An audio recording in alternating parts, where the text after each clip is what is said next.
Oh, would you look at that? It's snowed outside. You know what? I don't even think it's that cold. I'm not even that cold right now. I'm actually kind of hot.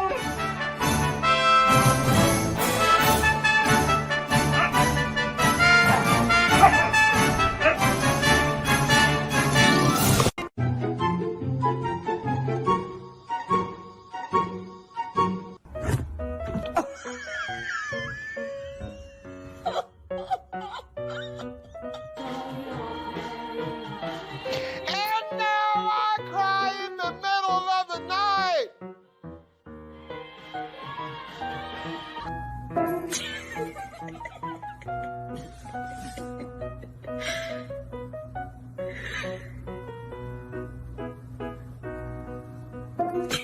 No, no, no, no, no, no, no.